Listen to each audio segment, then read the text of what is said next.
Bomba! Grande jornal americano Wall Street Journal diz que há sim um golpe de Estado no Brasil, mas quem deu foi o STF. Para tudo que você está fazendo e senta na cadeira para ver isso que é incrível. Porque um dos maiores jornais do Brasil, um dos mais lidos, de maior prestígio mundial, Wall Street Journal publicou um artigo devastador para o Supremo Tribunal Federal e para a imagem do Brasil, ao dizer que quem deu um golpe de Estado por aqui não foi Bolsonaro, não foi a direita, mas foi o próprio STF. Mas a maior porrada de todas, sem sombra de dúvida nenhuma, veio agora. Vem comigo então.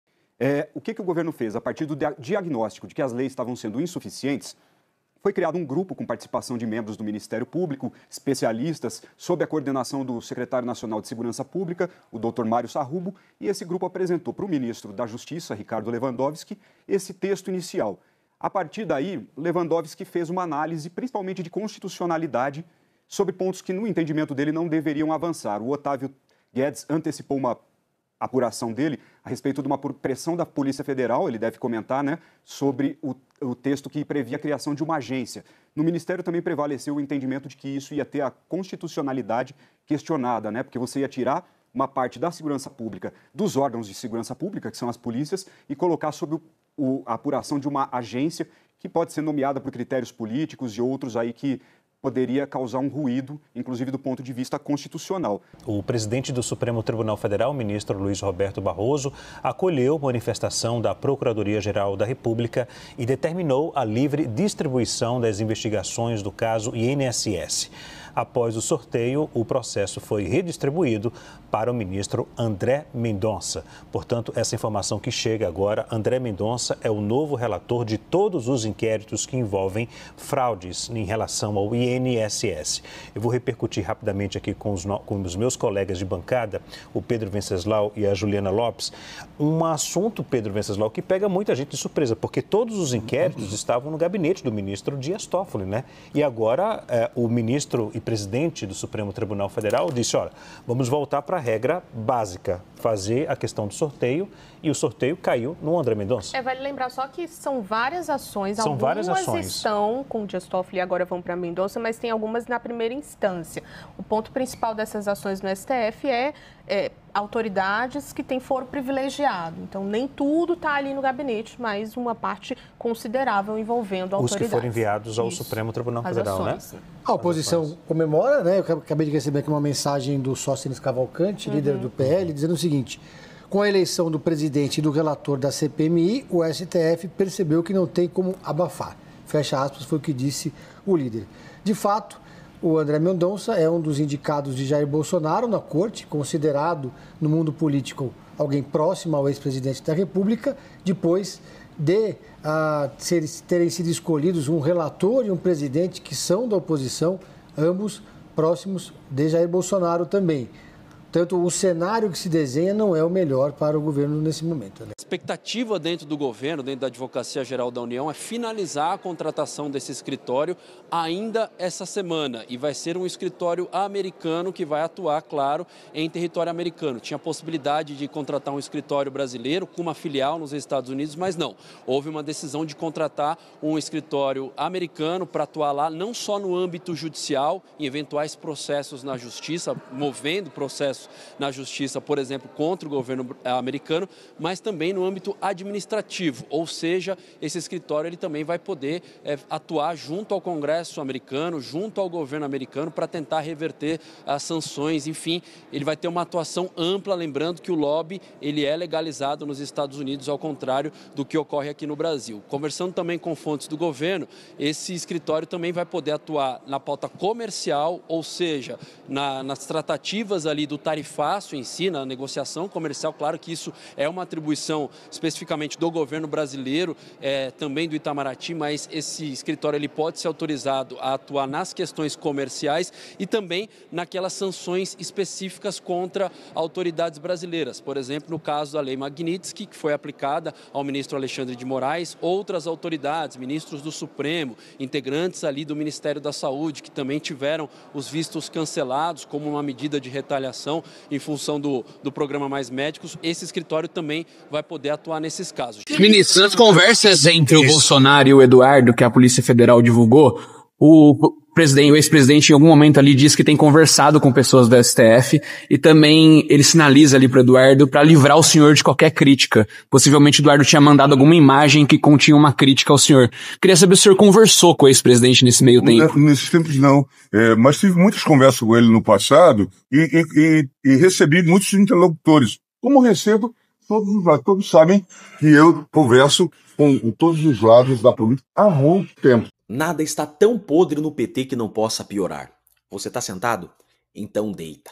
Filho de Soros, Jorge Soros, defende regulação das Big Techs, leia-se, censura, e diz que Trump está tornando Lula mais popular. Sabe quem que é esse moleque aqui, de 39 anos? Filho do bilionário Jorge Soros, o cara que é responsável por financiar tudo que tem de mais podre no mundo. Alex Soros esteve no Brasil essa semana, com Tachad, tirou fotinho, veio ao Brasil apoiar o Lula e enfrentar Donald Trump. De passagem pelo Brasil, onde se reuniu com o ministro da Fazenda, Fernando Haddad, e parlamentares de esquerda, Alex Soros afirmou em entrevista publicada nesta segunda-feira pela Folha de São Paulo que as sanções e pressões do presidente americano Donald Trump contra o governo Lula e o STF estão fortalecendo a administração petista. Momento bom para receber no Brasil um cara que financia a esquerda nos Estados Unidos e tudo que tem de mais podre. Um cara que já citou Karl Marx e defende luta contra Donald Trump. O herdeiro do bilionário Jorge Soros afirmou em uma entrevista que lutará contra as políticas do novo governo de Donald Trump. Mas por que isso é tão problemático? Porque Alex Soros, ele é filho de Jorge Soros, o esquerdista mais rico do mundo, que por meio da sua instituição, a famosa Open Society, financia pelo mundo pautas progressistas, como legalização das drogas, legalização do aborto, projetos para desfavorecer o patriotismo, sendo por isso criticado no mundo inteiro por ser um cara destruidor das famílias, da moral, da ética, dos bons costumes, destruidor daquilo que a direita tenta preservar. É com esse tipo de gente que o governo do PT se alinha. Para vocês terem noção, Soros é um bilionário húngaro-americano que financiou quase todas as causas esquerdistas e fundou um instituto que mais tarde se tornou uma fundação que trabalhou com a USAID para financiar campanhas de esquerda por todo o mundo, inclusive no Brasil em 2022, como agora o governo Trump tem denunciado exatamente isso. Fizeram uma vez e, pelo visto, vão fazer de novo. A grana do Jorge Soros, o maior progressista do mundo, provavelmente será injetada de novo na campanha progressista do Brasil, a favor do aborto, a favor das drogas, contra a família, contra o patriotismo, contra os bons costumes, contra tudo aquilo que a direita tenta preservar. Tanto é que o repórter do Times questionou Alex Soros, esse que veio visitar o Brasil, se ele tinha ambições em concorrer a cargos políticos. Ele respondeu: se eu concorreria a algum cargo, eu não descartaria nada. Eu me importo com política externa e há muitas coisas que eu posso fazer em meu papel. Sim, e é isso que ele quer fazer e é por isso que ele veio no Brasil, para injetar grana em agendas progressistas. Eles financiaram campanhas da esquerda nos Estados Unidos e querem financiar também no Brasil e por todo o mundo para dar seguimento na agenda progressista. Informação importante, segundo a coluna publicada pelo jornal americano Wall Street Journal, tanto Alexandre de Moraes quanto o Supremo Tribunal Federal estão dando um golpe de Estado no Brasil. Essa publicação foi assinada por Mary Anastasia O'Grady. Traz críticas contundentes ao ministro, afirmando que o mesmo tem censurado opositores, ordenado prisões e conduzido inquéritos sem qualquer controle institucional. Esse texto compara ainda a atuação de Moraes às estratégias utilizadas por ditadores do século XXI, que, segundo essa coluna, não tomam o poder por golpes militares, mas copiam Hugo Chávez, consolidando o controle sobre instituições democráticas enquanto estão populares, para depois prender adversários ou então forçá-los ao exílio. Por fim, o Wall Street Journal afirmou que o caminho para a ditadura no Brasil começou em 2019, quando o STF alegou ser alvo de ameaças e abriu o chamado Inquérito das Fake News, no qual Moraes é acusado de vigiar as redes sociais, criminalizar opiniões e prender críticos do tribunal. Vários aspectos, trazidos nessa reportagem, nesse texto publicado pelo Wall Street Journal. Os nossos comentaristas farão as análises necessárias. O Roberto Mota já está a postos, ao vivo no Rio de Janeiro. Mota, seja muito bem-vindo. Ótima noite, excelente semana a você. Coluna do Wall Street Journal colocando o ministro do Supremo Tribunal Federal em destaque e indicando que a Suprema Corte e esse ministro estariam dando um golpe de Estado no Brasil. Mota. Deu no Wall Street Journal, Caniato, que não é exatamente um jornal de direita. Pelo contrário. Boa noite para você, boa noite aos meus colegas de bancada, boa noite à nossa querida audiência. Um artigo publicado no jornal pela jornalista Mary Anastasia O'Grady teve como título um golpe de Estado na Suprema Corte do Brasil. No artigo, a colunista diz que a liberdade nas Américas enfrenta um grau de perigo nunca visto desde a Guerra Fria. Ela diz que homens fortes do século XXI estão copiando Hugo Chávez, que consolidou seu governo tomando controle das instituições democráticas enquanto era popular e, em seguida, prendeu seus oponentes ou os exilou. Previsivelmente, a colunista foi chamada por vários veículos de mídia brasileiros de conservadora. Mas o que ela diz é exatamente o que muitos juristas brasileiros de renome e o que muitos jornalistas e o que muitos políticos brasileiros dizem. A colunista aponta a abertura do inquérito das fake news em 2019 como o momento em que as coisas saíram do rumo. Ela diz: o inquérito foi aberto de ofício pelo tribunal, sem a participação do Ministério Público, mas o Ministério Público é a instituição responsável por investigar e denunciar criminalmente no país. Quem diz isso é a Constituição. Depois, continua a colunista, um determinado juiz foi escolhido a dedo para conduzir inquérito, embora a escolha dos juízes deva ser aleatória. Mary Anastasia O'Grady termina dizendo: não importa o que o leitor pense sobre Bolsonaro, é claro que a política tomou conta do tribunal. As elites estão começando a reclamar de juízes embriagados de poder.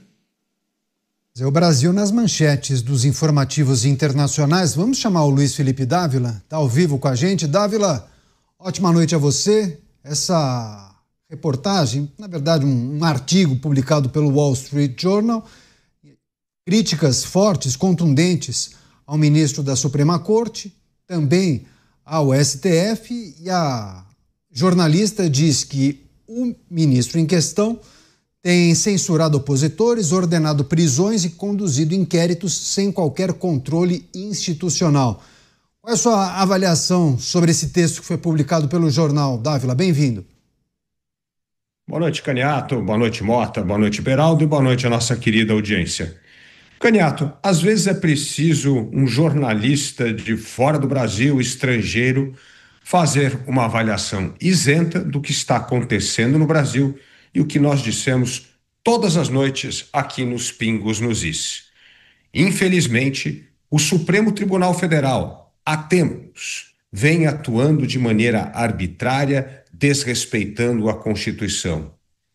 Neste espaço, refletimos todos os dias as violações do Estado Democrático de Direito, do direito à ampla defesa, dos preceitos do Estado Democrático, no qual há, sim, direito às questões processuais que vêm sendo ignoradas pelo Supremo Tribunal Federal. Nós temos tido inquéritos sigilosos por tempo indeterminado, nós temos atitudes arbitrárias nas quais juízes, advogados não têm acesso aos autos do caso, nós não temos mais individualização de pena, ou seja, no Brasil, o devido processo legal transformou-se numa ficção. Por quê?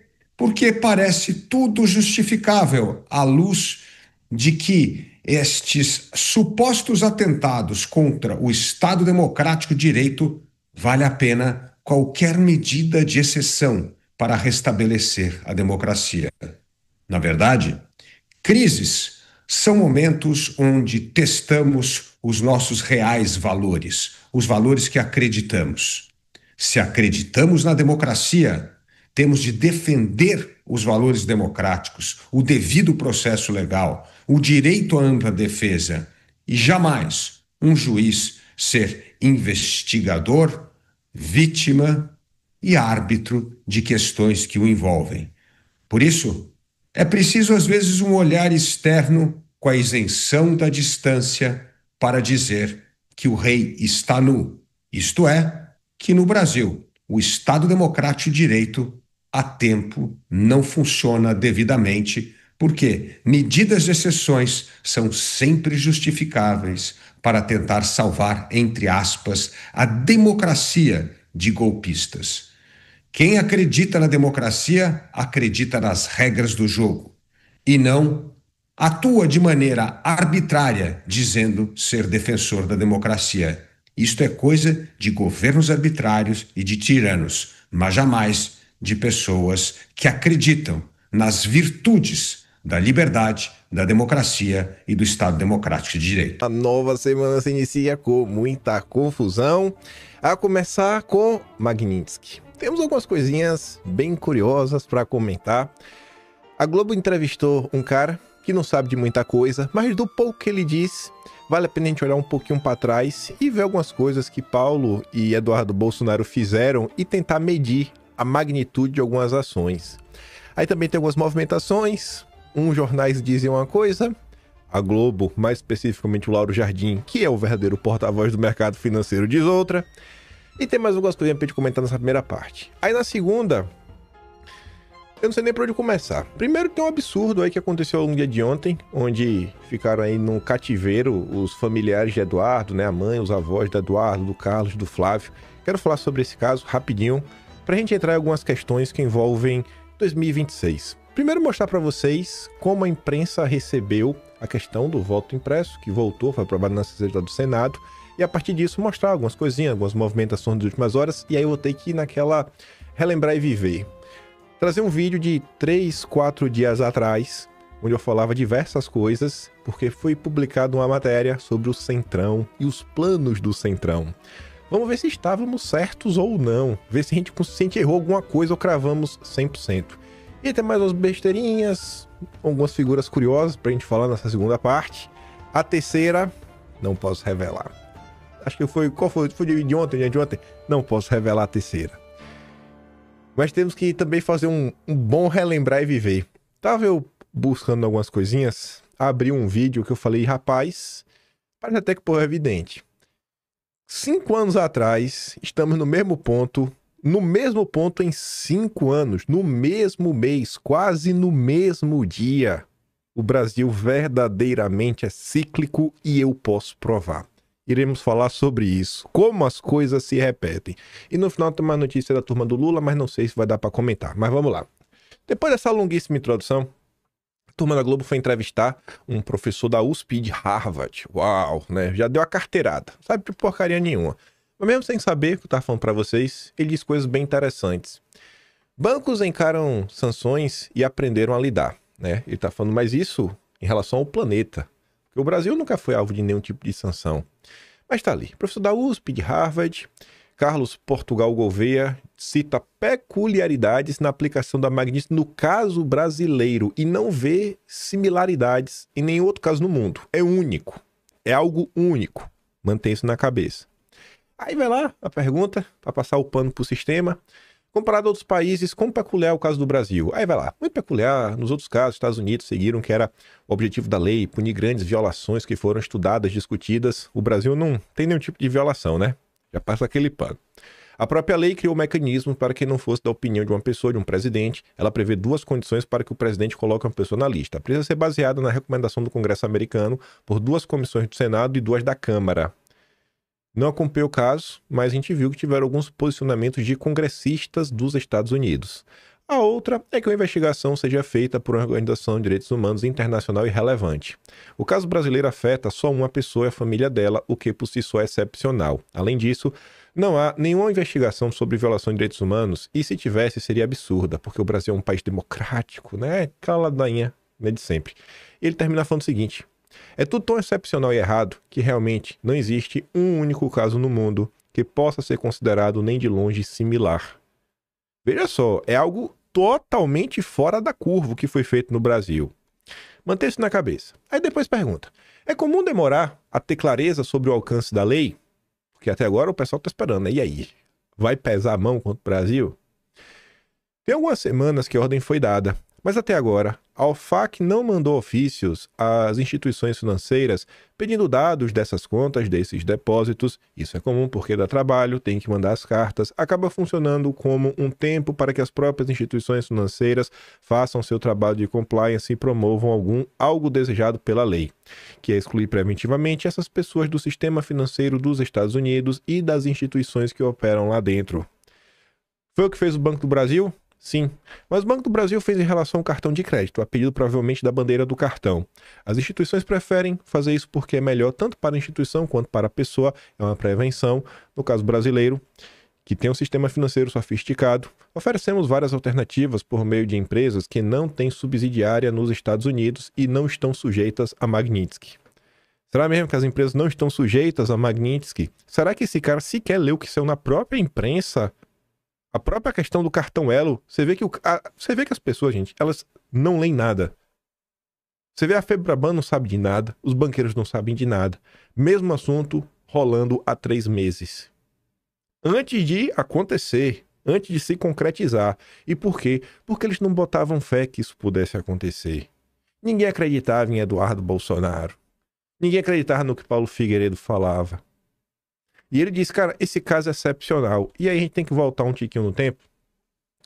23 de julho. Aqui não existia Magnitsky. E o Poder 360 falava, ó, impasse jurídico adiou a aplicação de sanções contra Moraes nos Estados Unidos. O governo Trump não queria, né, fazer de qualquer jeito. E depois a Magnitsky ser questionada na Suprema Corte. Porque tem um passo a passo, tem os pormenores. Muitas vezes o povo no Brasil acha que é o quê? Não, Eduardo chega lá, bate na porta, falou, ô Trump, sanciona lá, irmão. Sanciona lá todo mundo, Trump. É só pedir. É a coisa mais simples do mundo. Ninguém tenta se colocar, sabe, na pele do coleguinha para entender como é o processo. Tu manda e-mail pra coisa, tu manda WhatsApp pro Trump, tu acha que ele vai te atender, tu acha que não tem nenhum outro conflito internacional, que o Departamento de Estado tá assim, até a cabeça mergulhado. O Brasil realmente está no primeiro na ordem, né? Porque a questão da Rússia na Ucrânia é muito pequena. A disputa com a China também é pequena. O conflito do Irã também é minúsculo, né? É minúsculo. A faixa de Gaza também ninguém liga. Então, assim, os caras conseguiram algo indescritível. Dá até para entender por que a imprensa ficou tão atônita com as ações de Eduardo e Paulo Figueiredo. Foi totalmente fora da curva. Cara, eu tô sem entender nada. Tô sem entender nada. Isso porque os caras não gozam de amplo apoio, nem da própria direita. Vez ou outra recebem críticas. Os reis da razão querem ensinar o que é que eles devem fazer, como fazer. o engraçado é que ninguém vai lá e faz, né? Ninguém quer ir lá fazer. Mas quer falar, Eduardo, faça desse jeito. Beleza, mas tá aí.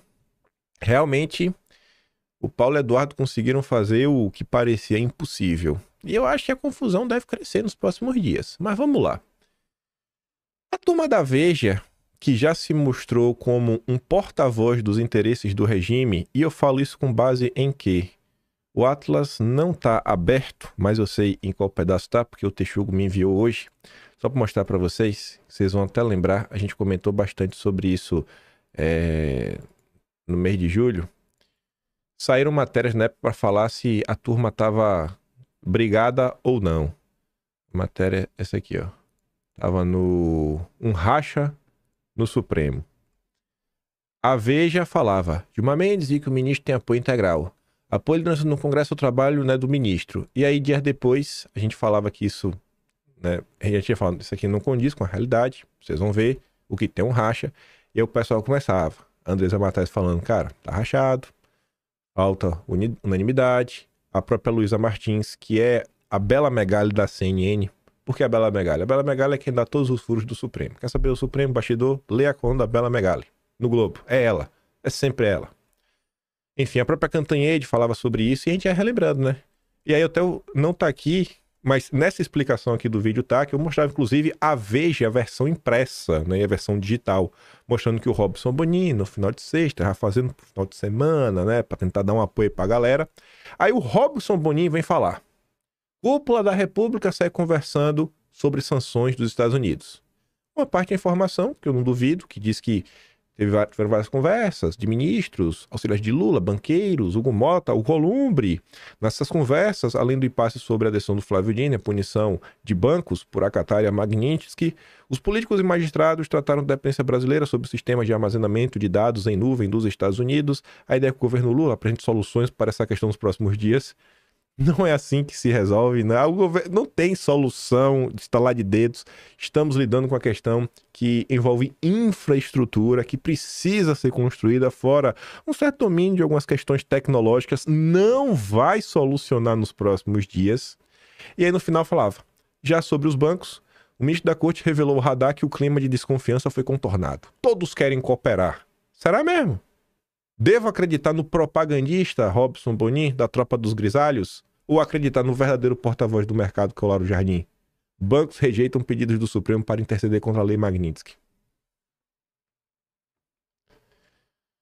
É pura propaganda. Tudo é propaganda. Aturdidos com a Magnitsky, alguns ministros do Supremo tentaram convencer os grandes bancos a entrarem no circuito. Para quê? Negociar com o governo dos Estados Unidos a não apertarem um torniquete na aplicação das sanções. Ninguém topou, até porque seria em vão. Por que seria em vão? Porque Eduardo Bolsonaro é brabo demais. É brabo demais. Eu fico feliz de ver essa postagem, porque o Ivanildo não é um bolsonarista, é um liberal assumido aí, do Students for Liberty, também da tropa do zongueiro, dos think tanks liberais. Mas mesmo assim, eu adorei essa resposta dele. Eduardo Bolsonaro deu um checkmate no Itamaraty, Lula e no Supremo. A verdade é essa. Deve doer para a turma admitir. Mas sua estratégia está forçando uma ruptura da elite econômica com o establishment brasiliense. E aí o Ivanildo consegue perceber o que às vezes muita gente da direita não entende. Que acha que não, agora vai, é só isso. Não é assim, não tem a medida salvadora, que é estalar o dedo, tá tudo feito. É um processo. Não é condição suficiente. Né? Aconteceu isso, resolveu? Não, não é só isso. Mas é algo completamente necessário para a anistia passar. É começar a ter uma mudança do clima. A elite financeira, a elite econômica brasileira precisa se posicionar. Minimamente precisa largar a mão. No mínimo. Pelo bem de todos.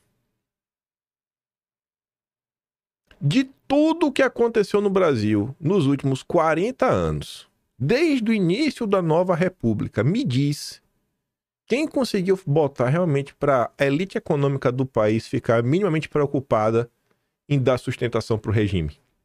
Em quais casos? Eduardo conseguiu o inimaginável. A nova aposta do PT para desgastar? Eduardo Bolsonaro. Matéria que saiu na conta do Igor Gadelha, mas quem escreve é o Gustavo Zucchi, que trabalha com Gadelha. Aí o plano, isso já foi feito, já estão começando a fazer isso. O Lindenberg postou um vídeo. A ideia é rebater a narrativa bolsonarista de que o 8 de janeiro teria sido um ato isolado. Para os petistas, Eduardo teria participado da organização. Ele estava lá em Brasília e tudo mais. Eu nem coloquei aqui, mas tem um trecho na matéria que é uma transcrição de parte do vídeo do Lindenberg faria. Esse é o nível das coisas. O problema se chama Eduardo Bolsonaro. Não são os governadores democráticos. Aqui, né? Eu sei chato porque eu tô cobrando algo que eu não posso cobrar ninguém, né? Lei Magnitsky, no caso Moraes, é uma aberração. Quem diz? CEO da Transparência Internacional. A ONG dos amigos do Deltan. Eu não posso cobrar o Deltan, né? Eu estou de ver na direita. Se fosse um amigo meu falando isso, eu ia cobrar. Mas não posso, né? Eu tenho que ficar quieto. A Globo publicou essa matéria aqui que eu fiquei me questionando com o objetivo. Por que fica parecendo que você tá cutucando a onça com a vara curta e falando, qual é, Trump? Ninguém aqui vai te seguir não, irmão. Tu é fraco, tu é otário. Tu achando que ele tá com medo de tu, é? Essa porcaria não pune ninguém, rapaz. Essa lei não serve de nada.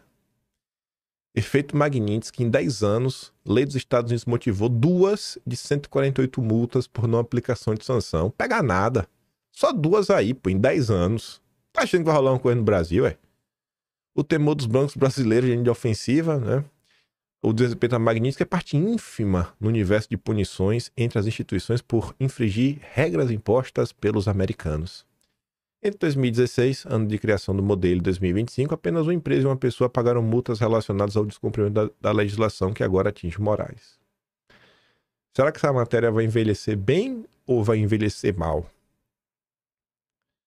Espero que a gente tenha uma resposta até o final do mês sobre isso aqui, porque aí já vai pro Atlas bonitinho, né?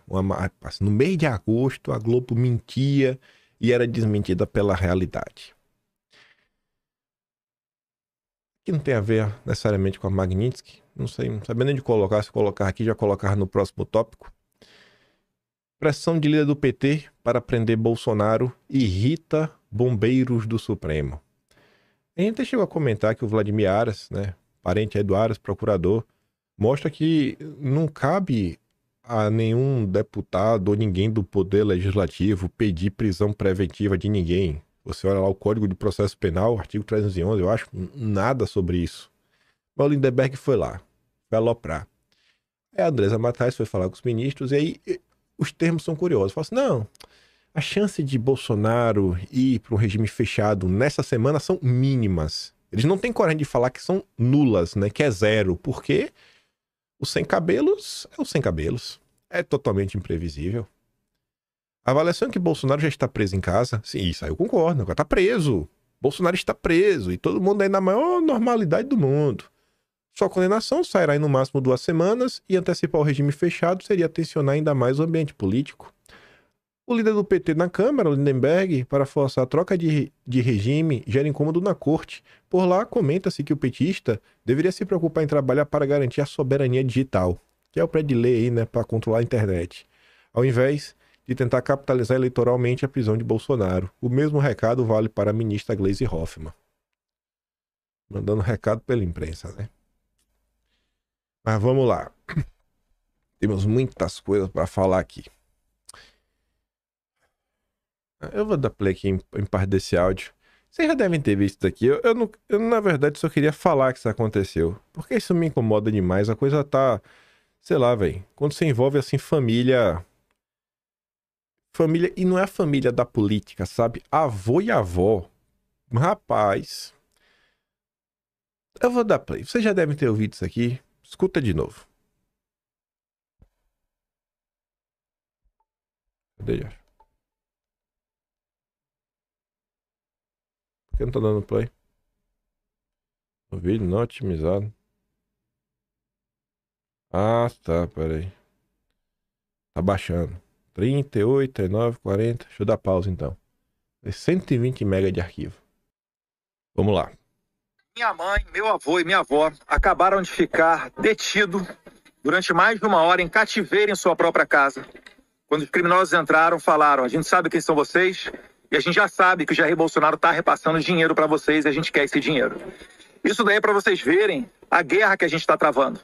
Essa irresponsabilidade, no mínimo, se não medida feita de cabeça pensada para tentar nos assassinar, para tentar nos fazer pirar a cabeça aqui para parar as denúncias de violações de direitos humanos que a gente faz aqui nos Estados Unidos. Vocês que dizem que só estão seguindo ordem, vocês da Polícia Federal, vocês são os responsáveis por isso, por entrar nessa onda desse maluco do Alexandre de Moraes, tem que me segurar aqui para não falar um palavrão, para tentar fazer esse tipo de coisa. E aí se matam os meus avós, têm mais de 80 anos de idade, ficaram presos, né? Teve gente que ficou presa dentro do banheiro com fita na boca enquanto reviravam a casa inteira. Tá bom já, né, velho? Ó, bicho, sabe? Romperam todos os limites. Tu já pensou, gente, isso daqui sendo feito com qualquer político brasileiro que não tenha o rótulo de bolsonarista, qualquer um, não precisa ser o Lula, não. Pode ser o Baleia Rossi, pode ser aí, sei lá, o Mr. Simpatia, aquele lá que, do dia da cueca. Qualquer um. Olha o nível que as coisas estão chegando e a imprensa, não sei o que, né? Flávio Bolsonaro diz que isso aconteceu. Aí você fica assim e fala, cara, é surreal, velho. Não tem mais amparo nenhum do Estado brasileiro para proteger nem velhinhos. Pessoas de 80 anos de idade. É o nível que as coisas chegaram. Essa é a soberania, essa é a defesa da soberania nacional, do Estado Democrático de Direito. E quem tá calado é quem diz que não gosta de polarização, que reclama da truculência, que fala que o Brasil tem que ser pacificado, mas não com anistia, né? Pacificado assim, realmente exterminando o bolsonarismo. Massa, massa. Mas vamos lá. O Romanini ontem fez essa postagem aqui, um comentário que até vai na linha do que o Ivanildo falou, no sentido de, sei lá, as pessoas conseguirem reconhecer posicionamentos que elas mesmo têm, sei lá, tiveram erradas sobre o Eduardo. Eu acho que também tem outros elementos daí que Eduardo amadureceu muito nos últimos tempos, né? Isso é inegável mesmo. Graças a Deus o tempo tá fazendo bem. Esse é o que eu espero de todo ser humano, né? O tempo vai passando e o cara vai ficando mais esperto. O Romanino é um cara que tá há muito tempo na internet. Hoje em dia tá até no Quinto com a gente, ele que faz a maior parte das capas. Aí ele fala assim, quem me conhece sabe o quanto eu já falei mal, né? Um monte, né? Pra diacho do Eduardo. No tempo, quando ele era deputado, faltava eu arrancar meus cabelos com o trabalho que ele fazia ou não, né? Em Brasília. E ainda sou muito crítico com ele naquele período. Mas depois dessa crueldade que estão fazendo com a família toda dele, não só o Jair, eu preciso me render e passar a rezar para que o chicote caia nas mãos dele.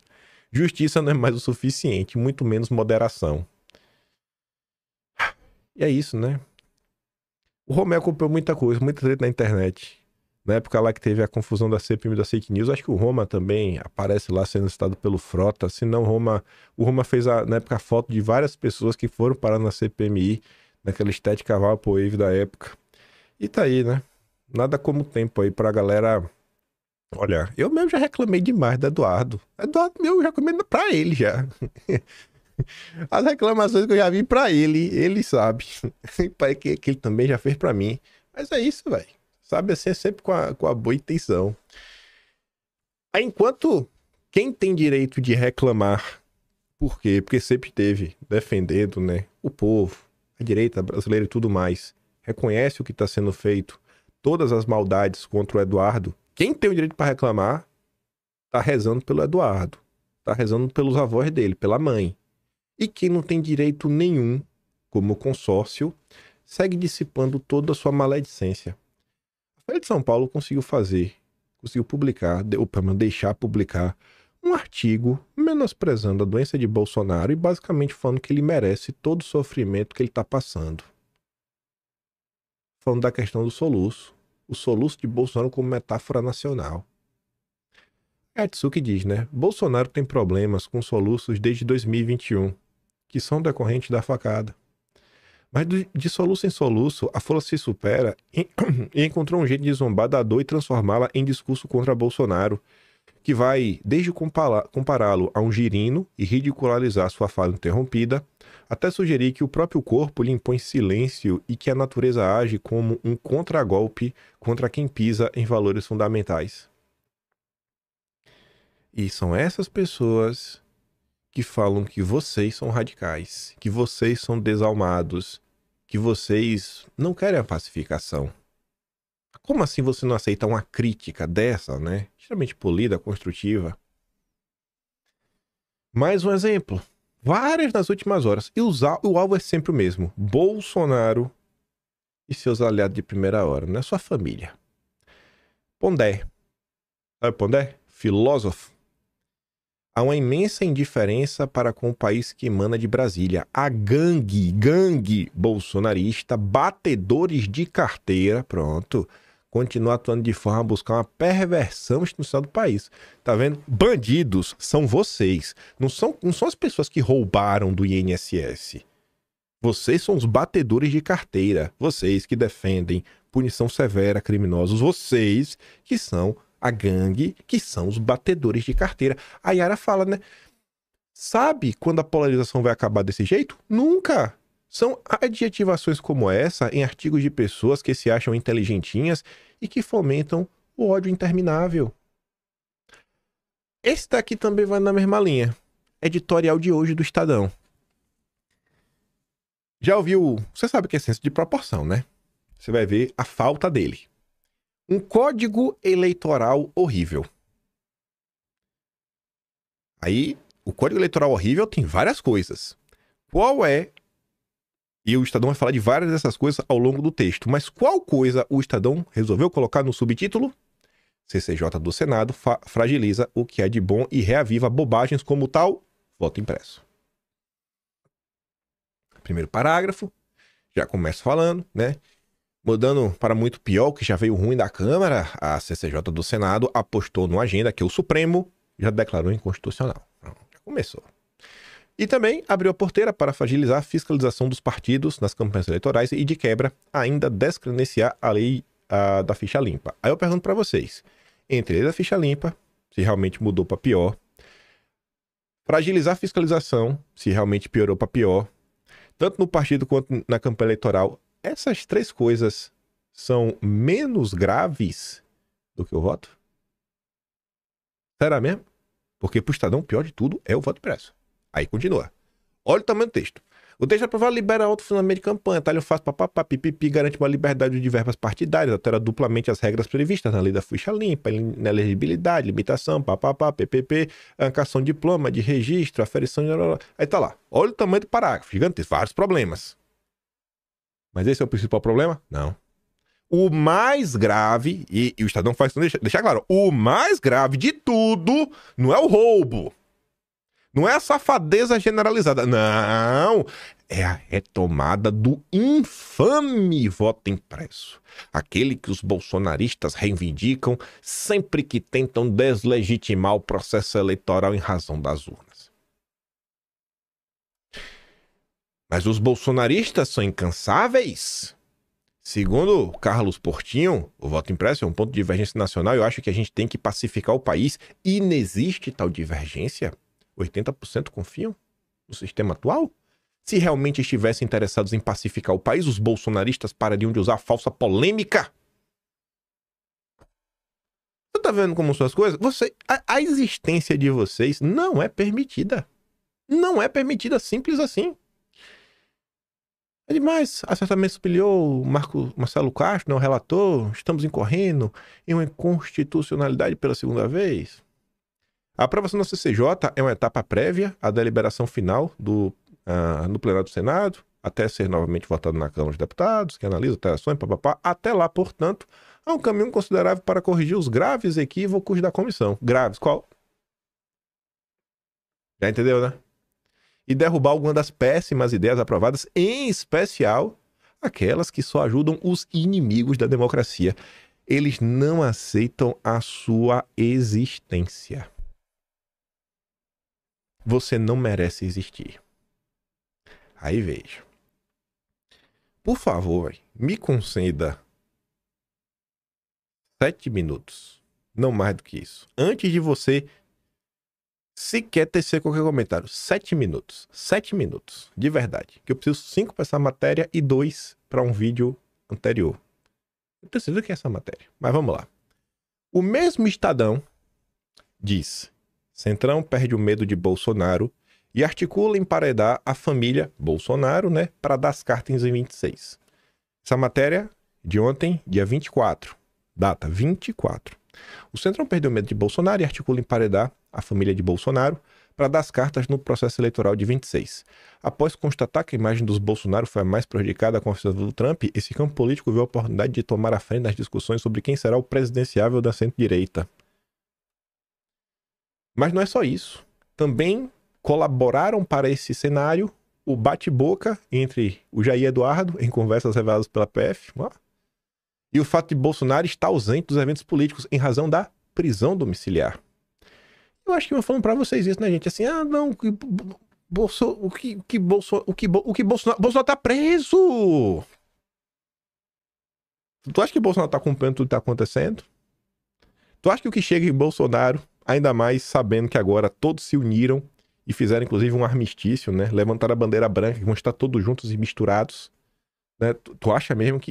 E tu acha que quem que vai levar a informação? Eduardo tá nos Estados Unidos. Carlos não mora em Brasília. Eu tenho o Flávio. Além disso, a expectativa é que a partir de setembro Bolsonaro será condenado. A aposta do grupo, né, é que se agosto foi ruim para Bolsonaro e seus filhos, setembro vai ser até pior.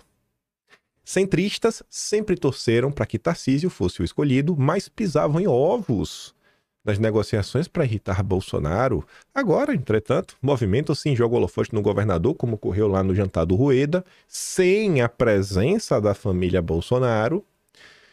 Enfim, o encontro foi uma espécie de pacto dos partidos de centro em torno da eventual candidatura do Tarcísio ao Planalto. Lideranças da direita admitiram a coluna que negociam a revelia da família Bolsonaro a seguinte chapa de oposição: Tarcísio de cabeça, Ciro Nogueira de vice. E também tem gente que preza, né, pela Tereza Cristina como vice. E eu acho que eu falei desses cenários para vocês. Tarcísio seria... Olha essa manchete. Olha essa manchete. Os 7 minutos acho que não passou ainda não. Tarcísio seria única chance para o próprio Bolsonaro. O que é que o Estadão quer falar com isso? Parlamentares da centro-direita também voltaram a enfatizar, tipo Ciro Nogueira, que a única chance de Bolsonaro conseguir algum alívio na pena não é indulto. Um alívio. Talvez. Né? Talvez ter o benefício de ser preso em casa por 40 anos até morrer. A única chance, né, é Bolsonaro eleger o Tarcísio. Com esse argumento, afirmam que Bolsonaro não terá escolha a não ser dar a bênção para o governador, né, se candidatar. O Centrão sabe que precisa dos votos dos bolsonaristas e não descarta a possibilidade dos filhos de Bolsonaro ainda conseguirem envenenar o pai. Olha, os filhos de Bolsonaro sempre são o problema. Os filhos de Bolsonaro sempre são o problema. Desde Bebiano, Joyces, Santos Cruzes. Mas diante da certeza que o sobrenome Bolsonaro se tornou tóxico, principalmente pela atuação do Eduardo, eles avaliam estar empoderados para tocar as articulações para 2026. Só para falar como as mensagens da PF ajudaram, né? Aliás, de Tarcísio disse que o ataque de Eduardo pode ser útil na campanha. Como a PF ajudou Tarcísio a melhorar sua imagem no Supremo. Massa. Me dá ainda... Os 7 mil eu gastei 5, eu acho, né? Não sei. Vou te pedir 7 antes de tu formar a tua opinião. Deixa eu te contar, né? Deixa eu dar redaplay aqui pra tu ver que eu não tô formulando minha opinião só porque eu vi essa matéria do Estadão. Eu quero te mostrar a opinião que eu já tinha antes da matéria do Estadão.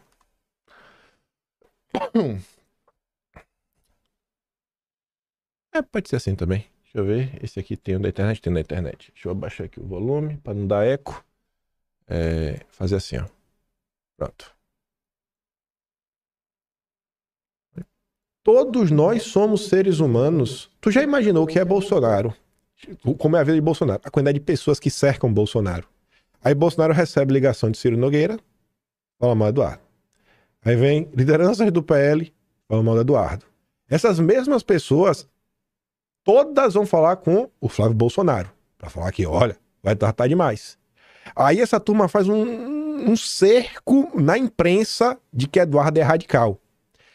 Se vocês pegarem as mensagens, vocês também vão ver diálogos de Eduardo com o Jair falando de pesquisa, que Eduardo não tem chance e tudo mais, que é o que eu falo pra vocês. É o trabalho de convencimento que Duda Lima faz com Murilo Hidalgo.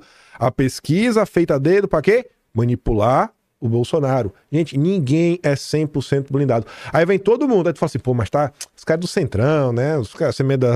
Aí vem a turma do agro, o Paulo Junqueira, que trabalha por uma chapa Tarcísio Tereza Cristina. Tarcísio Tereza Cristina? Quem é do agro sabe disso. Grande Paulinho Junqueira. Tanto que no dia seguinte que rolou uma confusão, lá com o Bolsonaro, ele foi distribuir umas camisas, negócio, pedir vídeo, porque ficou feio pra ele, porque o negócio começou a rodar. Então, aí você imagina, a classe política tá te falando isso. A classe política conseguiu apertar o juiz do Flávio pro Flávio te lá falar isso. Aí vem... A turma do agro também te fala isso. Uma pessoa que estava lá no entorno de Bolsonaro, que acho que hoje vocês conseguem entender que foi removida de propósito, que foi o Fábio Van Garten. Eu não acho que o Fábio Van Garten viesse correr dessa forma com o Eduardo. Os caras tiraram o Fábio Van Garten de propósito. Olha agora. Será que é coincidência? Agora. Então, assim, às vezes é olhar, cara, o que tá acontecendo. Às vezes é olhar. Por isso que eu falei pra vocês no dia seguinte, gente, mete o eu só voto no Bolsonaro, que é pra deixar os malucos loucos da cabeça. Porque quando você fala assim, não, eu voto Bolsonaro ou em quem indicar, o que é que a turma tá fazendo? Tentando destruir a mente de Bolsonaro pra ele indicar exatamente quem eles querem. Então esse mesmo cerco que as pessoas fazem com o Bolsonaro pra queimar o Eduardo, eles fazem do, olha Bolsonaro, se você escolher errado você vai preso, hein? Olha, Bolsonaro, se você escolher errado, você nunca mais vai sair da cadeia, hein, Bolsonaro. Olha, Bolsonaro, se você escolher errado e o Lula foi reeleito, a culpa é sua, viu, Bolsonaro? Olha, Bolsonaro. Então, gente, imagine a responsabilidade, o destino de todo o país está na tua mão. E tu sendo bombardeado por todos os portais de imprensa e tudo mais. Cara, é difícil, bicho. É difícil. Tu vendo tudo que a justiça tá fazendo, a injustiça está fazendo contra você. Esses são os aliados de Bolsonaro. Tu acha que eu tirei de onde essa história que as pessoas chegam pro Bolsonaro e falam, ó, Bolsonaro, se tu escolher errado, tu nunca mais vai sair da cadeia. Tu acha que eu tirei isso da minha cabeça, que eu inventei? Que eu cheguei nessa conclusão só lendo notícia? Eu conheço pessoas que sentaram com o Ciro Nogueira e o Ciro Nogueira repetiu isso para conseguir o apoio pro seu projeto político. Mas muito antes de Ciro Nogueira, há meses, a primeira pessoa que saiu fazendo um périplo aí, se encontrando com políticos, com empresários, com pessoas, enfim, poderosas, foi o Duda Lima. O Bolsonaro tava solto, ainda andando, tudo mais, não tinha tido essa confusão toda, não tava de tornozeleira. E o Duda Lima já tava nesse pelo menos 6 meses. São 6 meses batendo nesta tecla. Bolsonaro, você vai ser preso, Bolsonaro. Então, escolha direito, fala isso, faz aquilo outro. Isso aqui eu falei no dia 21. Olha aqui agora. Saiu no Estadão. Vocês estão entendendo o que tá acontecendo? Aí vai, cria todo aquele cenário de medo pra te colocar na defensiva, você ficar desesperado.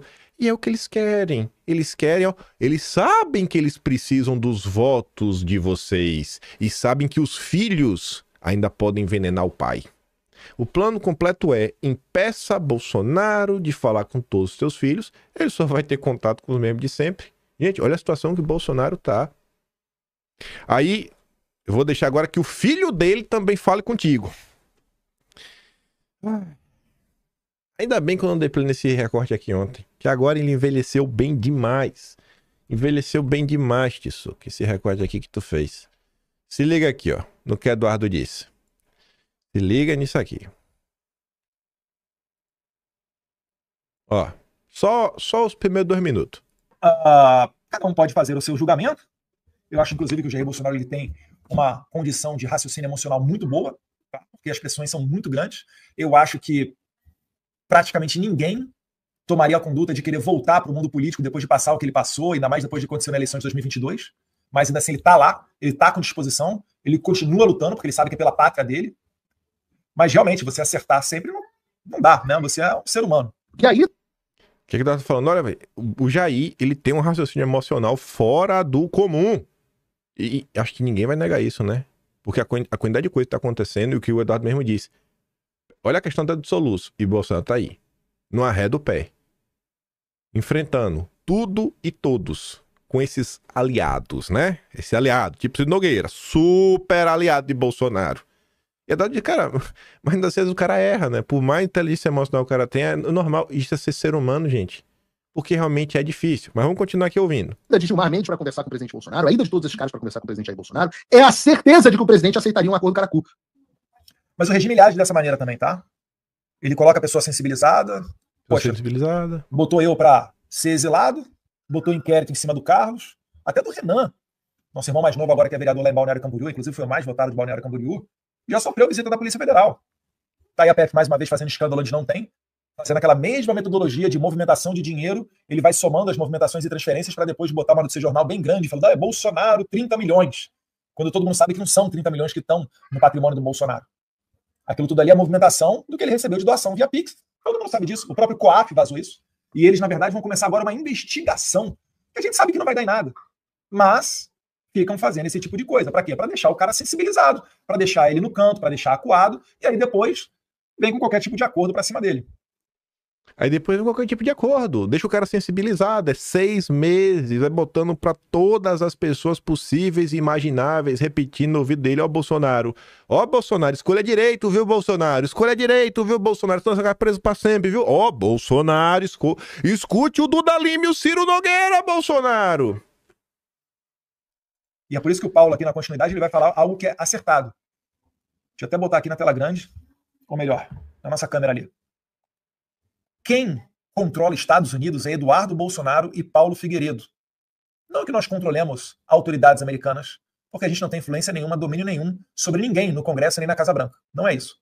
Eu estou falando que aquilo que é estratégico, aquilo que sai do Brasil para chegar às autoridades aqui, obrigatoriamente passa por Eduardo Bolsonaro e Paulo Figueiredo. Qualquer tipo de opinião, qualquer tipo de conselho, qualquer tipo de tentativa de aproximação. Eu estou falando isso aqui para dizer que não tem essa de acordo com Jair Bolsonaro ou quem quer que seja.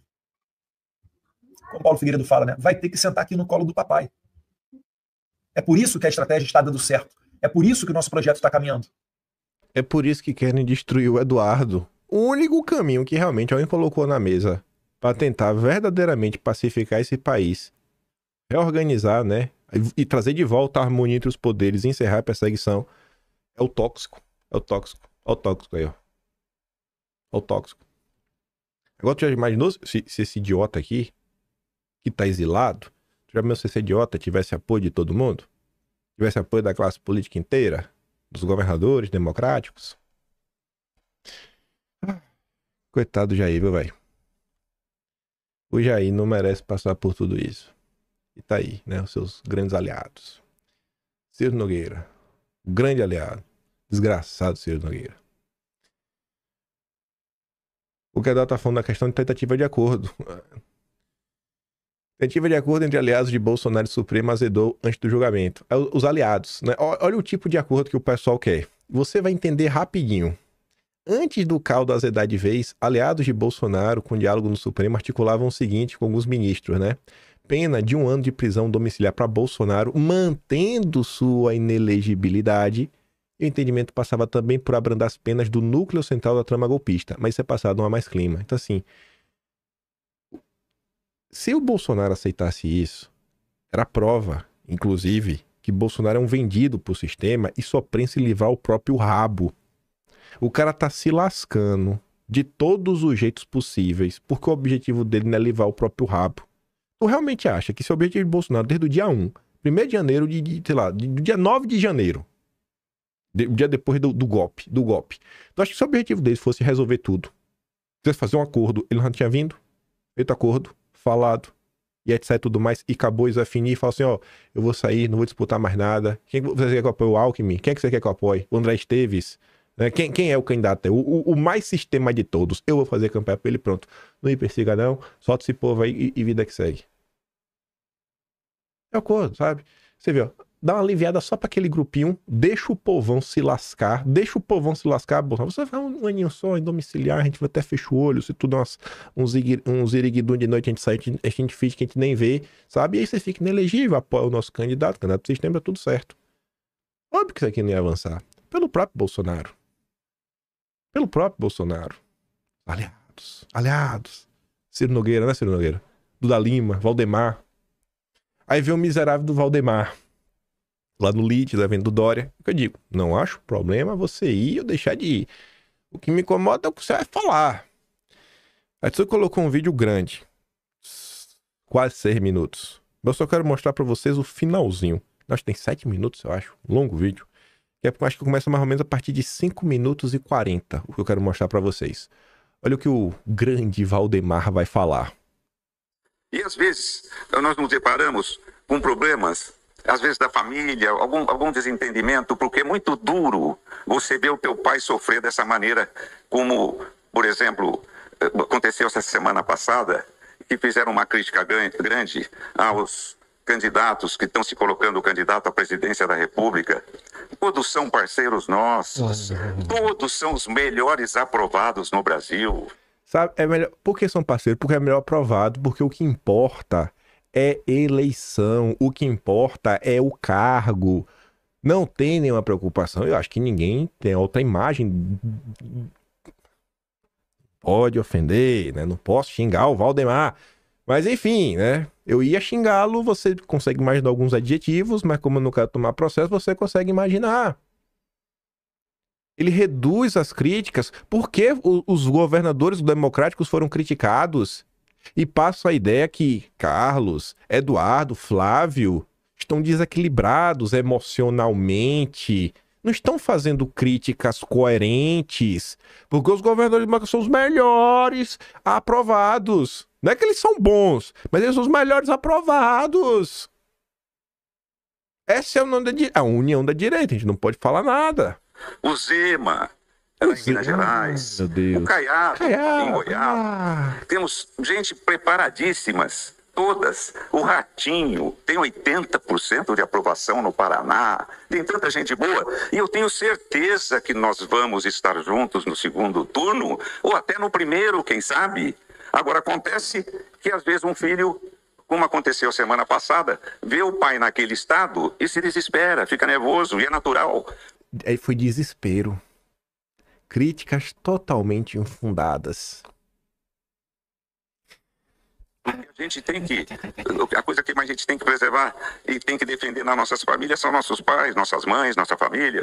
Então, é isso que nós temos que atravessar. Estamos atravessando esses problemas, mas vamos solucionar. No fim vai dar tudo certo, nós vamos estar na eleição e eu tenho esperança ainda, vou falar para vocês aqui agora, vocês vão falar, é uma loucura.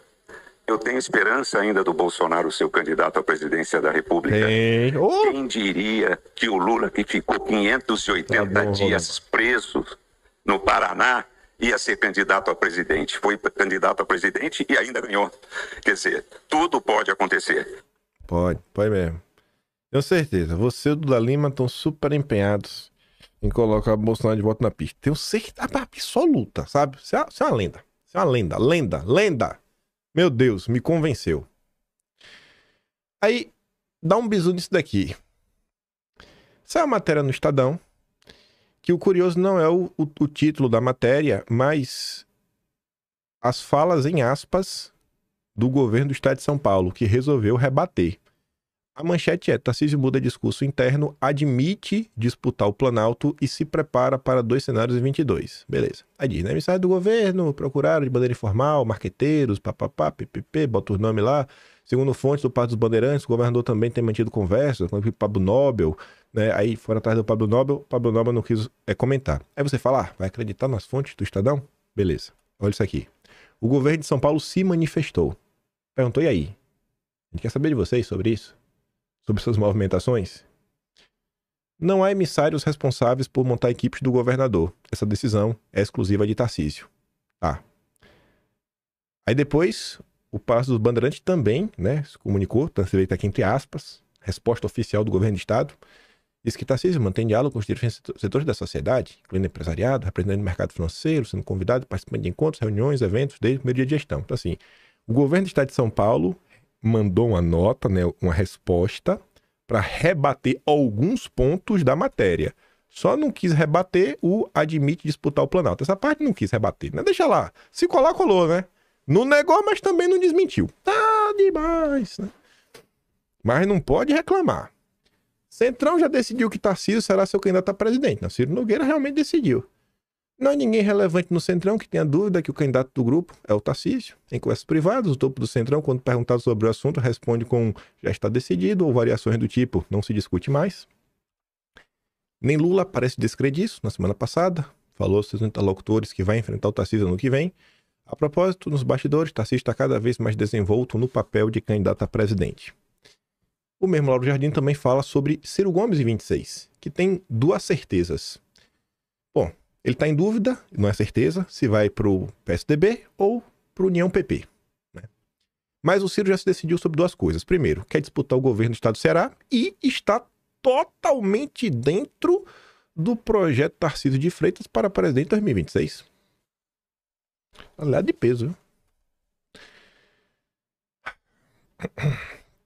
Aí saiu uma matéria na Globo. Governadores de direita deixam Trump em segundo plano e reforçam elogios a Milei após tarifaço.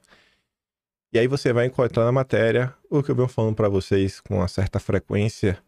Eu acho que por mais que vocês não entendam muito de contas públicas, porque não é um assunto simples mesmo, né? Assunto aí para grandes economistas, eu acho que vocês já começaram a enxergar que tem algo estranho nesse, sabe? Nesse tesão que a mídia tem por corte de gastos. Que normalmente esses cortes nunca são dos super salários do judiciário, das renúncias fiscais bilionárias que os campeões nacionais recebem. É sempre cortando o salário mínimo do BPC, do dinheiro que vai para a saúde, que vai para a educação, que na ponta da linha, querendo ou não, chega no pobre. Né? Que ainda que não chegue completo, mas chega alguma coisa. Mas tá ali, né? Eles gostam do Milei, corte de gasto. Eu acho que tem que ter realmente, né, um reequilíbrio fiscal no país. Mas eu não acho que esse é o ponto que a imprensa está preocupada, né? Ou pelo menos ela está preocupada com o equilíbrio fiscal. O problema é como ela quer chegar nesse equilíbrio. Eu não consigo acreditar que a Globo quer cortar o salário, os penduricalhos do judiciário brasileiro. Eu não consigo acreditar. Eu pago para ver. Eu pago para ver. A Globo, Centrão, eu pago para ver. Tu acha que a Globo e o Centrão vai partir para cima dos penduricalhos? Do super salário? Tu acha mesmo? Eu não acho, não. Falando rapidinho. Eles não gostam do Trump, né? Ele gosta do Milei. Isso daqui é a típica notícia que eu acho que a direita, mais uma vez, devia botar a mão na consciência e fazer uma autocrítica, refletir, não enxergar o mundo através de dogmas e se questionar, porque o Trump, aqui primeiro, estava na discussão, mas acabou se concretizando. Aqui é uma matéria do The New York Times. O governo Trump discute a aquisição de 10% de participação na Intel. Enfim, última fabricante de chip de ponta, né, nos Estados Unidos, está enfrentando dificuldades. A Intel também é taiwanesa. Ela até brinca, né? Vai causar curto-circuito na cabeça do liberal. Intervenção estatal direta para proteger uma indústria estratégica. Semicondutores, né? E aí tá ali. Empresas americanas têm novo investidor ativista, Donald Trump. Além da Intel e siderúrgicas como S-Steel, o governo americano examina outras companhias que podem estar maduras para algum tipo de intervenção governamental, segundo pessoas a par das discussões. E aí, gente? Não te ensinaram isso no liberalismo, né? Na verdade, te ensinaram a reclamar. Trump comunista. Ah, Trump comunista safado. E aí, deixa pra China? Será que a China agora vai querer invadir Taiwan? 10% da Intel do governo americano? Será que vai invadir? Invade lá, Felipe. Faz o teste aí, irmão. É mais fácil ter o Milei, né? Pra privatizar tudo. Pro André Esteves, pra JBS. Gente, o ponto não é se a empresa é privada ou estatal. O ponto é o resultado concreto que está entregando para a sociedade. Não fica preso nesse discurso raso. O mundo é mais complexo do que isso. Todas as empresas durante a gestão do Bolsonaro estavam dando lucro. Tu não precisa pagar mais por nada, nem pagar prejuízo. O problema é o PT, não são as empresas. A solução não pode ser vender para, como diz o Olavo de Carvalho, para outra parte do estamento burocrático. Entregar as empresas para quem financia o PT não resolve nada. E Renato fala, né? Quando o governo americano pressiona a NVIDIA e AMD a repassar parte da receita obtida na China ou assume fatias na Intel, MP Materials e US Steel, não se trata de populismo nem intervenção exótica, é segurança nacional. O que Wall Street chama de distorção, perda de confiança no livre mercado, é na prática um deslocamento do eixo. A nação voltando a assumir que setores estratégicos como semicondutores, aço e terras raras não podem ficar ao sabor exclusivo de acionistas e do humor de mercado. E saiu uma matéria hoje até mais cedo no Estadão, que é uma, não sei se saiu originalmente no Washington Times, no Washington Post, ou Wall Street Journal, ou foi no New York Times. Foi um desses três, que sob Trump, Estados Unidos se afastam do livre mercado e se aproximam do capitalismo de Estado chinês e europeu. Pronto, agora a Europa também é comunista. Você tá entendendo? Não fique preso nisso, velho. Porque, ó, aqui, ó, governadores democráticos. Como foi a reunião de Zema com o BTG sobre a privatização da Copasa. Zema foi lá escutar com o Dedé. Ele se reuniu, né, com o Dedé mesmo para apresentar a estatal de saneamento, outros ativos estratégicos ao mercado. O BTG, aliás, iniciando esta semana a rodada de conversas com parlamentares em Belo Horizonte. Analistas dos bancos chegaram à capital mineira nesta terça. Segundo interlocutores, um grupo de bancos também interessado nos ativos acompanha as tratativas, né? Você vê, os bancos estão interessados. Vamos enriquecer banqueiro. Dá um choque, né, de efetividade. A expectativa é que as empresas auxiliem na modelagem da oferta dos papéis, como foi o Rothschild lá na época da Vale. E como foi o Rothschild também agora com o Ratinho Júnior lá na Copel. Inclusive sem licitação. É praticamente certo que o BTG esteja no game, avalia uma fonte ligada às negociações. Imagina aí, deixa tornar presidente pra tu ver. Dedé vai ser... Ó, Dedé é tipo o Rothschild brasileiro. E os irmãos Batista Rockefeller. Dá a caneta. Aí tu vai ver os irmãos Batista virar o Rockefeller mesmo, na questão da tia. Vão comprar Petrobras. Vai ser dos irmãos Batista. Tu vai falar, cara, eu tô comprando gasolina da JBS. É. Pode anotar. Ah, mas... se prepare. Ainda falando da direita BTG, matéria do Guilherme Amado, André Esteves, a campanha por Tarcísio e o Brasil investable com Lula, né? Que assim, não dá pra investir. Enfim, o esforço do Dedé pela candidatura do Tarcísio não tem passado despercebido na Faria Lima. Desta vez, após uma conversa recente de Esteves com investidores externos, né, ele disse que Tarcísio com certeza vai se eleger, é a única saída, porque se o Lula vencer, não tem como investir no Brasil. Há tempo. A má impressão é mútua. Lula também não quer ouvir falar do Dedé. Esse Dedé tá demais. Isso aqui do MBL eu comento depois. Não comento agora, já tô aqui. Veja como são as coisas, né? A hipocrisia na política. 11 de janeiro de 23. Vejo gente clamando por uma direita que não seja isso aí. Eu não quero uma direita que seja isso aí, né? Eu não quero a direita BTG. Pois bem, não adianta clamar por algo novo e dar espaço para Sérgio Moro e vagabundo de laranja. São apenas a continuidade da cultura de picaretagem na direita. Vai tudo ficar igual. Esse vídeo aqui do Moro é no evento do MBL. Se você olhar aqui o vídeo completo, tá aqui o Kataguiri, Renan Santos, né, o Tony Doritos, tá todo mundo lá. Palavra para o nosso senador Sérgio Moro, falar um pouco sobre o combate ao crime organizado, os projetos que tem tramitado Essa é a voz do Kim Kataguiri, né? no Senado, sem inclusive de alguns de sua autoria, alguns também de sua relatoria, alguns já aprovados e encaminhados para a Câmara. Então, por favor, senador. Boa noite a todos, eu quero parabenizar. Não precisa mais da play, só pra você entender, né? Tu tá vendo? É isso a política brasileira? Ah, meu Deus do céu, velho. Não tem condição, pô. Todo dia sai de casa um esperto e um trouxa. Mas parece que a quantidade de trouxas está aumentando. Mas vamos lá. Acho que da mesma forma que o povo gosta, né? Que mostre quem é Sérgio Moro e quem é o Chico Linguiça. O Samuel Pancha postou essa foto, né? TV PT, ó, TV oficial do PT. Edinho Silva, novo presidente do PT, com o Chuchu. Ei, Chuchuzinho lindo. Você entrou em coma em 2015... Acorda em 2025, abre os olhos e vê o que... O Alckmin fala, meu Deus, o que aconteceu, velho? O que aconteceu com a direita? O PT agora virou direita, foi? Porque o PSDB era de direita, né, em 2015. Aí o economista sincero fala, verdade seja dita, Alckmin enganou quase todo mundo por muitas décadas. Por quê? Porque o povo não quer ouvir a verdade. Porque o importante é manter a união. O antipetismo Antipetista tudo resolve, né? O negócio é fugir da verdade. A verdade é incômoda. O momento importante é derrotar o Lula. Aí sobre isso. E aí tem uma coisa pra gente comentar. Aí era pra ter mudado o tema aqui já. Por alguma razão não mudou. Mas era pra ter mudado. Já era pra gente estar no terceiro e último tema do vídeo de hoje. Considere que a gente tá no terceiro tema. Tô passando ontem no Twitter. Aí de toda essa confusão lá com o Chiquinho, eu vi esse comentário aqui. Esse foi o comentário que mais me pegou de todos.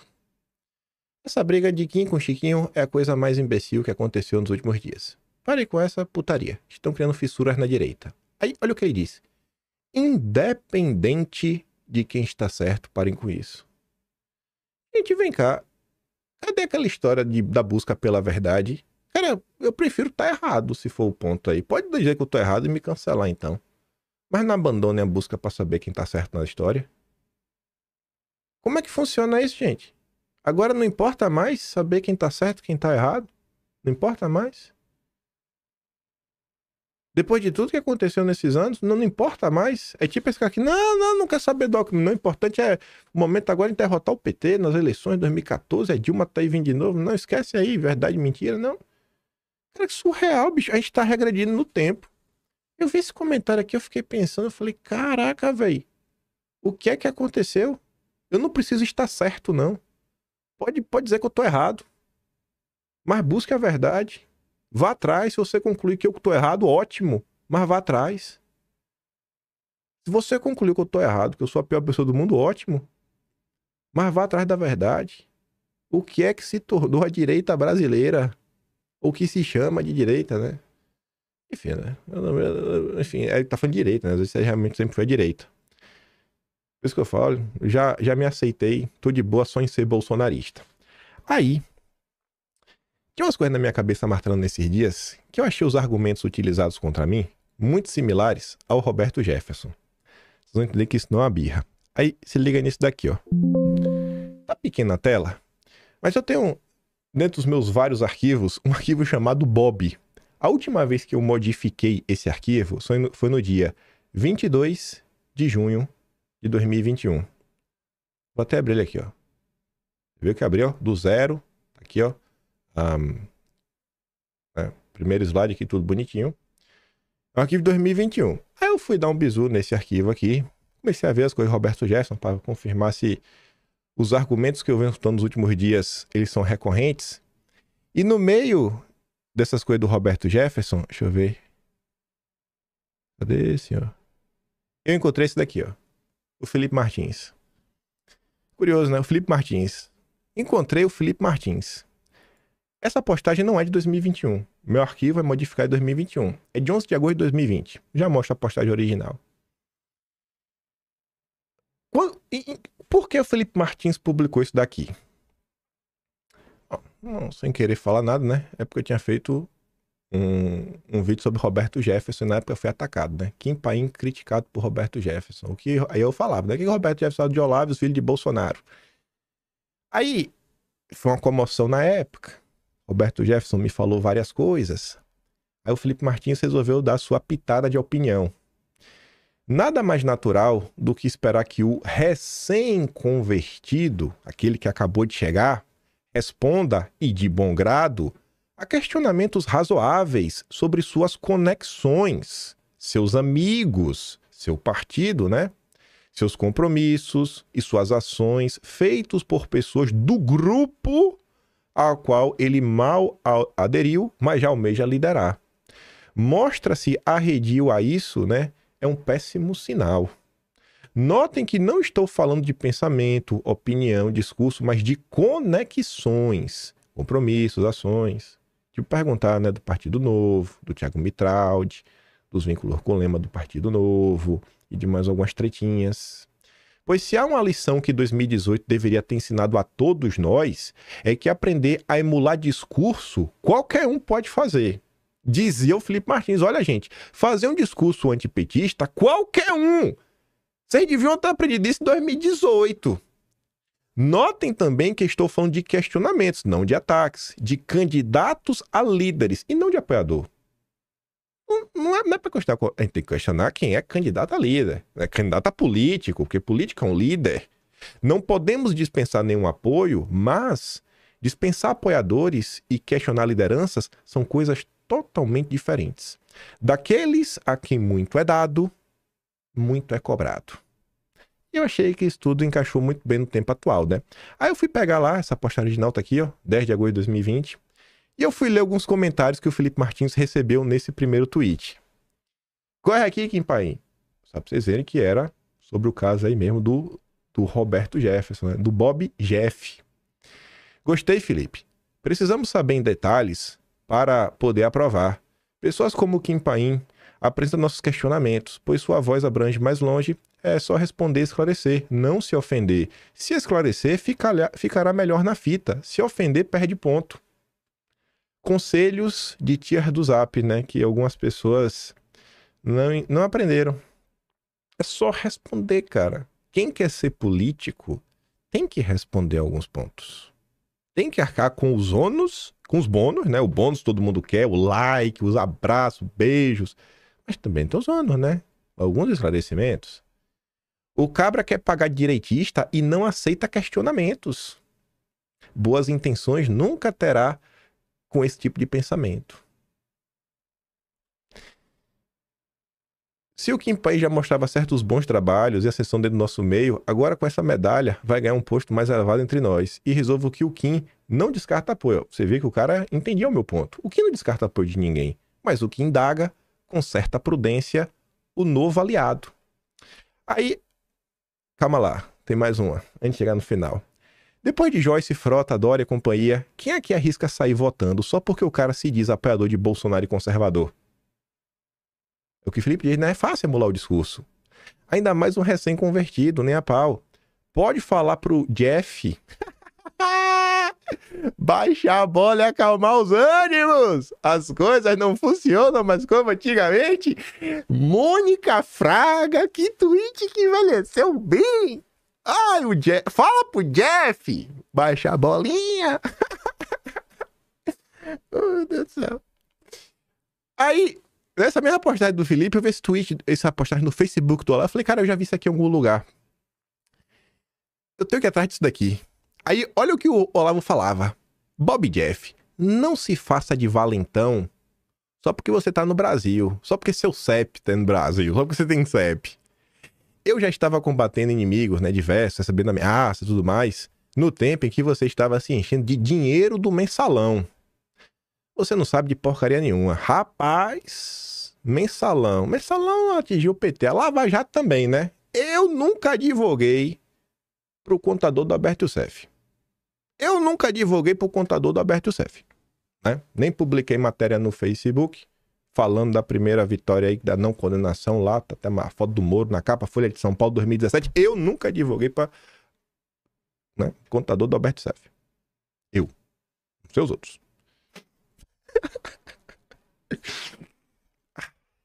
Aí eu fui lá atrás do dia que ela postou isso. Eu botei Jeff lá no nome do Olavo, o que eu achava. Aí eu achei isso daqui.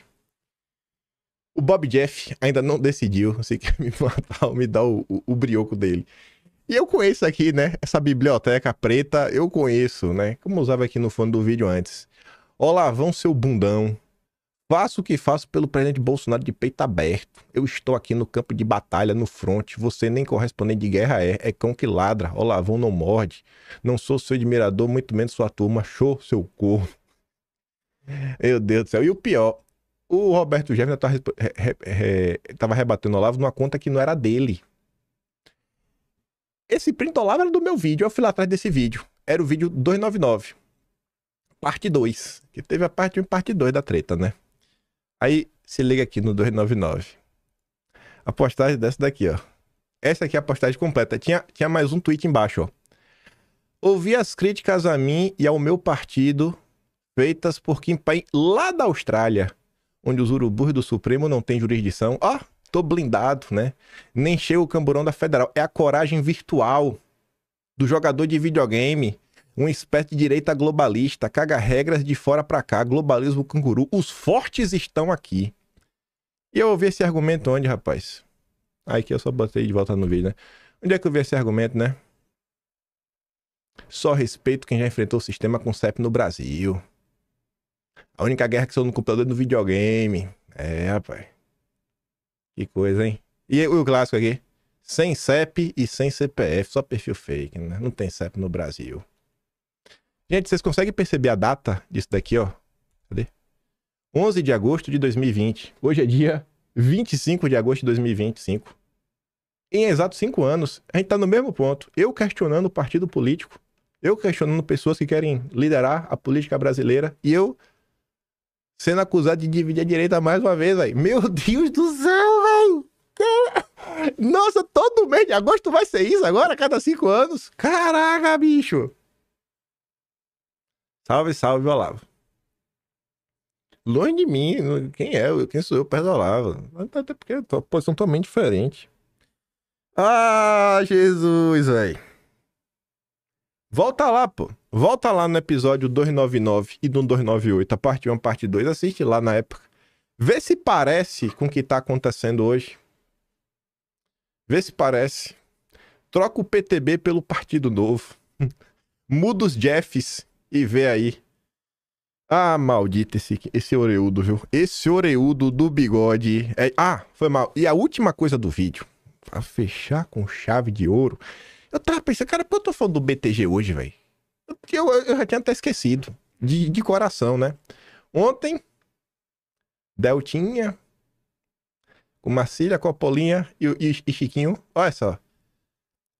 EQI Investimentos juntos pela primeira vez. EQI, né? Quem é EQI, ó? EQI cria corretora de valores mobiliários com apoio do BTG. EQI Investimento obtém autorização do BC para atuar como corretora. Aqui, ó, vinculada ao BTG Pactual. Rapaz, a direita BTG é real, viu? A direita BTG é real, viu, bicho? Qual era o terceiro tema, velho? Ah, era aqui do Bolsonaro. Nem deu tempo. Isso era pra ser... Enfim, não deu tempo. A direita BTG é real, viu, pai?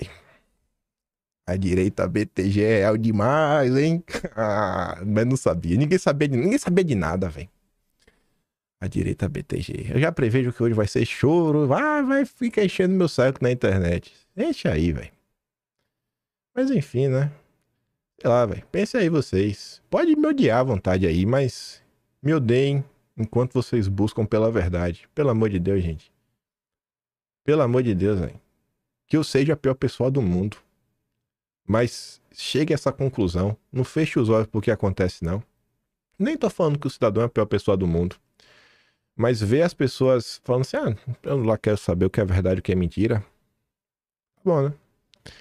Eu quero saber o que é verdade. Ainda aquela, mesmo que ela doa. Mesmo que ela seja ruim. Mas enfim. O Brasil é ou não é cíclico? Fala aí pra mim. Fala que o Brasil não é cíclico. A thread do Felipe Martins envelheceu bem. Alguns comentários também. Eu fico por aqui. Se gosta do meu trabalhinho, quiser dar um pouco mais, passa o nome do canal, tem um Tony Valeu, tem um Patreon na descrição e tem um Atlas Brasileiro, kimpai.com/br. Vou mandar o vídeo do Valdemar na íntegra, se tu quiser ver. O do Eduardo também, vou mandar na íntegra. Os dois que eu dei play, né? O meu falando não vou, porque eu tô falando no vídeo anterior. Aquele grande beijo e abraço. Tamo juntos. Vejo vocês amanhã. Valeu, meus amigos. Fui!